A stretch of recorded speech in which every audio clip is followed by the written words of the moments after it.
আসসালামু আলাইকুম। সবাই কেমন আছেন? আশা করি সবাই ভালো আছেন। ইসলামিক পোস্ট বা স্ট্যাটাস যেভাবে তৈরি করবেন, এজন্য ১ম এ চলে যাবেন প্লে স্টোরে। প্লে স্টোরে আসার পর আপনি এখানে সার্চ বারে লিখে দিবেন পিক্সেল ল্যাব। লিখার পর আপনি এটাকে ইনস্টল করে নিবেন। ইনস্টল করার পর আপনার এখানে অ্যালাউ চাইলে অ্যালাউগুলা দিয়ে দিবেন। আমার এখানে ইনস্টল করা আছে তাই ওপেনে ক্লিক করে দিচ্ছি। ভিডিওটা না টেনে শুরু থেকে শেষ পর্যন্ত দেখতে থাকুন, তাহলে আপনি পোস্ট তৈরি করতে পারবেন। এখানে নিউ টেক্সট এই অপশনটাকে ডিলিট করে দিবেন।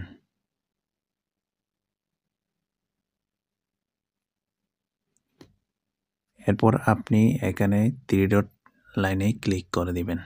3 ডট লাইনে ক্লিক করার পর আপনি এখানে ইমেজ সাইজটা সিলেক্ট করে দিবেন। এরপর আপনি ওকে বাটনে ক্লিক করে দিবেন।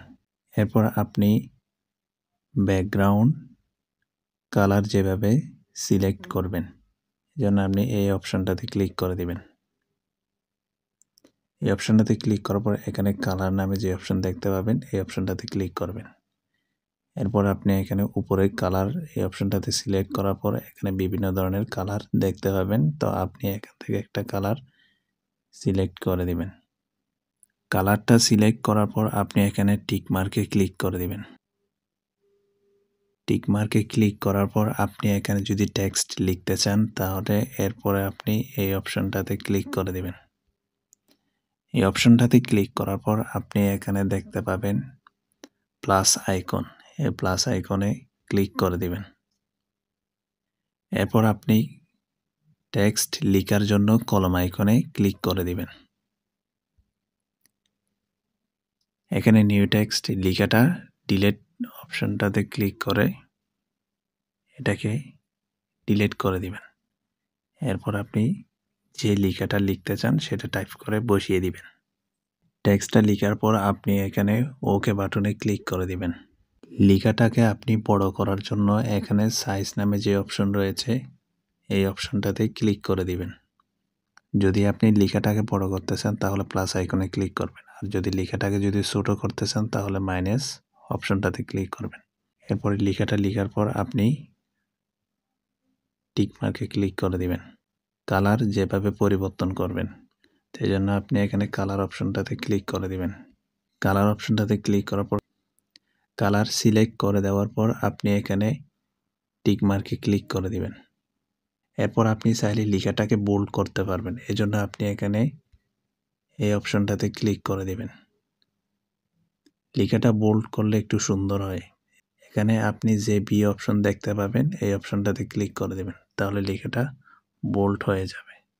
প্রথম লেখা এটা লেখার পরে আপনি সেম এরপরে যে লাইনটা বা যে টেক্সটটা লিখতে চান, সেম প্রসেসে আপনি লেখাটা লিখবেন। আপনি চাচ্ছেন এই লেখাটা লেখার পর আরও লেখা লিখবেন, তাহলে আপনি এখানে প্লাস আইকনে ক্লিক করে দিবেন। প্লাস আইকনে ক্লিক করার পর নিউ টেক্সট যে লেখাটা আসবে, এরপরে আপনি এখানে কলম আইকনে ক্লিক করে দিবেন। এরপর আপনি এটাকে ডিলিট করে নেবেন। ডিলিট করে নেওয়ার পর আপনি এরপরের লেখাটা লিখবেন। এরপরে আপনি যে লেখাটা লিখবেন এটাকে সেম বোল্ড করে নেবেন। এরপরে সাইজটা দিয়ে দিবেন। এরপর আপনি কালারটা সিলেক্ট করে দিবেন। কালারটা সিলেক্ট করার পর আপনি টিক মার্কে ক্লিক করে দিবেন। এরপর আপনি লেখাটাকে কিভাবে সাজিয়ে অ্যালাইন করবেন, এরপরে আপনি এখানে অ্যালাইন এই অপশনটাতে ক্লিক করে দিবেন। এই অপশনটাতে ক্লিক করার পর আপনি এখানে মাঝখানে যে সাইজটা দেখতে পাচ্ছেন, এই অপশনটাতে ক্লিক করে দিবেন। সাইজটা এখন ঠিক মতো বসে গেছে। এরপর আপনি টিক মার্কে ক্লিক করে দিবেন। ভিডিওটা দেখে যদি একটু ভালো লাগে বা উপকারে আসে, তাহলে চ্যানেলটাকে সাবস্ক্রাইব করে ভিডিওতে একটা লাইক দিয়ে দিবেন। এরপর আপনি যেভাবে এই পোস্টটা সেভ করবেন, এজন্য আপনি উপরে যে অপশন দেখতে পাচ্ছেন, এই অপশনটাতে ক্লিক করে দিবেন। এখানে আপনি সেভ এস প্রজেক্ট এই অপশনটাতে ক্লিক করে আপনি এখানে নাম লিখে সেভ করে নিতে পারেন। ওকে বাটনে ক্লিক করে দিবেন। এরপর আপনি এটাকে যেভাবে গ্যালারিতে নিয়ে যাবেন, তাহলে সেম আবার এই অপশনটাতে ক্লিক করে দিবেন। এটাতে ক্লিক করার পর এখানে নিচে দেখতে পাবেন সেভ এস ইমেজ, এই অপশনটাতে ক্লিক করে দিবেন। এই অপশনটাতে ক্লিক করার পর আপনি এখানে দেখতে পাচ্ছেন সেভ টু গ্যালারি, এই অপশনটাতে ক্লিক করে দিবেন। তাহলে আপনার এই পোস্টটা গ্যালারিতে চলে যাবে।